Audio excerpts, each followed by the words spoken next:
what is the vision of this trillion-dollar project, the BRI? Proposed by President Xi Jinping 6 years ago in 2013.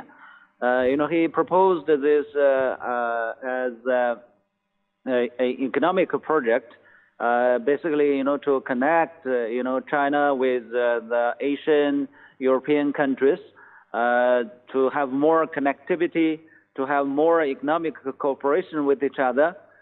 So this is a grand project. It covers more than 60 countries, and it is widely welcomed by the participating countries. China-Pakistan Economic Corridor is one major and pilot project under the BRI, and Pakistan is, doing very good. CPEC is setting up a good example for other countries to follow. Right. And sir, you've mentioned here that it was announced 6 years ago. Tell us a little about, since then, the progress, especially when it comes to CPEC. Yeah, I think, I can give you a few numbers. For CPEC, we have already in the last 6 years, we have already, invested 19 billion US dollars. We have already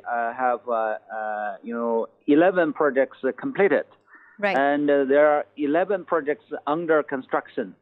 So now, we can see that in the last 6 years, CPEC was focused mainly on two areas. One is, to solve this problem of load shedding.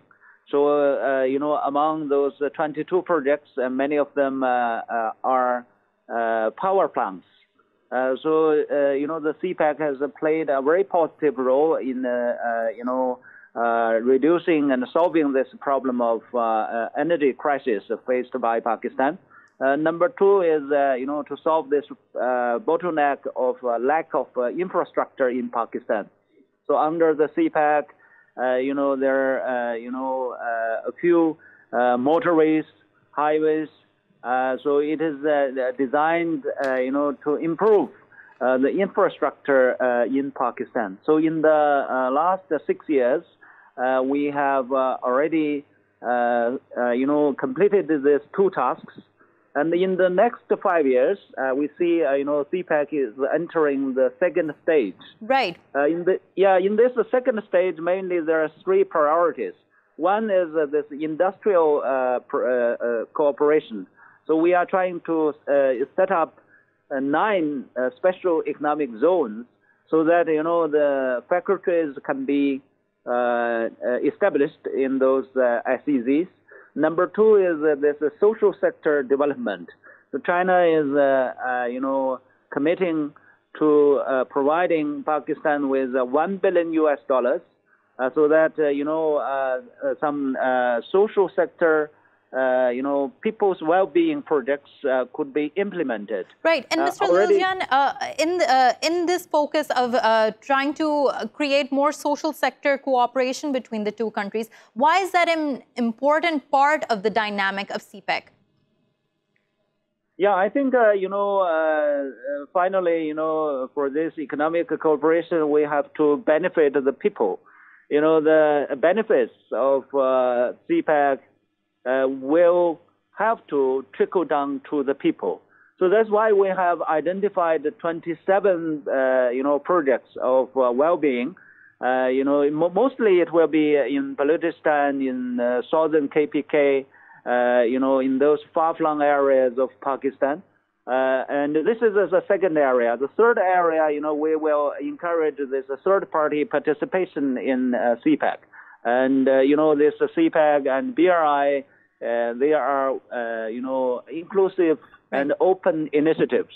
So we are open to third-party participation. Right. And Mr. Lijian, you have highlighted in detail all the benefits, economic and social benefits that Pakistan will get from this project. But I would like your input on how China will be benefiting from this as well. It being the largest importer of crude oil, tell us how CPEC will help its aid in flourishing and greater development within its territory. Yeah, I think, for economic cooperation, we always see that this is a win-win cooperation. If it is, only benefits one party, it is not sustainable.